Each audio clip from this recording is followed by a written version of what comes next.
25 বছর সাইক্লপসকে এই বিচার পাইয়ে দিতে আমাদের 25 বছর সময় লেগে গেল।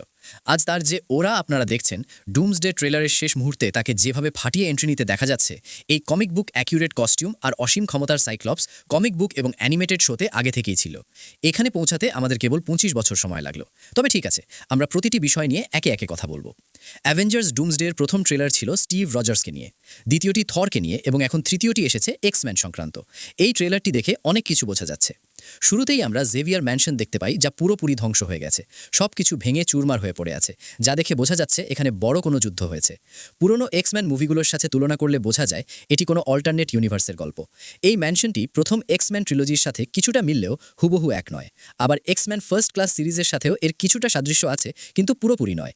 নির্মাতারা কিছু জিনিস একই রেখেছেন, কিন্তু সূক্ষ্ম কিছু পরিবর্তন করেছেন, যা প্রমাণ করে এটি অন্য এক মহাবিশ্বের গল্প। যদিও এই এক্সম্যানদের চেহারা পুরনো ট্রিলজির অভিনেতাদের মতো, কিন্তু চরিত্রগুলো হয়তো আলাদা। ম্যানশনের ভেতরে লাইব্রেরির কাঁচের ওপর এক্সম্যানদের একটি প্রতীক কোট অফ আর্মস দেখা যায়, যা আগে কোনো সিনেমায় দেখানো হয়নি। এর নিচে ল্যাটিন ভাষায় লেখা আছে ফিয়াট লাক্স এবং ফিয়াট ভেস। অনুবাদ করলে এর অর্থ দাঁড়ায় আলো আসুক, লেট দ্য বি লাইট, এবং শক্তি আসুক, লেট দ্য বি ফোর্স। ট্রেলারের পরিবেশ দেখে মনে হচ্ছে এক্সম্যানরা এক বিশাল যুদ্ধের মধ্যে আছে। যেহেতু মুভির নাম ডুমসডে, তাই ভিলেন ডক্টর ডুম হওয়াই স্বাভাবিক।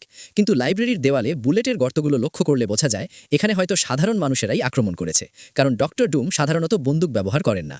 হতে পারে মানুষেরা অতিষ্ঠ হয়ে মিউটেন্টদের উপর হামলা চালিয়েছে। ট্রেলারে প্রফেসর জেভিয়ারের হুইল চেয়ারের একটি ঝলক দেখা যায়, যা পুরনো ট্রিলজির কথা মনে করিয়ে দেয়। এরপর দেখা যায় ম্যাগনিটোকে, যে তার ক্ষমতা দিয়ে দাবা খেলার গুটি ওড়াচ্ছে। এক্সম্যান কমিক বা সিনেমায় এই দুই বন্ধুকে সব সময় দাবা খেলতে দেখা যায়। তাদের দেখে মনে হচ্ছে তারা এখন অনেক বৃদ্ধ এবং ক্লান্ত।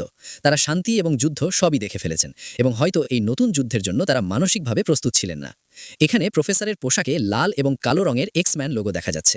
কমিক্সে এই রঙের লোগো সাধারণত বিপ্লব বা মুক্তির প্রতীক হিসেবে ব্যবহৃত হয়। হতে পারে এটি এমন এক মহাবিশ্ব যেখানে মিউটেন্ট ও মানুষের মধ্যে শান্তি স্থাপনের চেষ্টা করা হয়েছে। কমিক্সের এক্সক্যালিবার সিরিজে প্রফেসরের এমন ব্যাটেল স্যুট দেখা যায়। হতে পারে তারা মিউটেন্টদের স্বর্গরাজ্য জেনোসা প্রতিষ্ঠা করেছেন। যারা এক্সম্যান 97 দেখেছেন তারা জানেন জেনোসা কি। হতে পারে ডুমসডে সিনেমাতে আমরা এই জেনোসা শহরটি দেখতে পাবো। ট্রেলারের সবচেয়ে আকর্ষণীয় অংশ হলো সাইক্লপস। জেমস মার্সডেনকে এই কমিক বুক অ্যাকিউরেট কস্টিউমে দেখার আশা আমি ছেড়েই দিয়েছিলাম।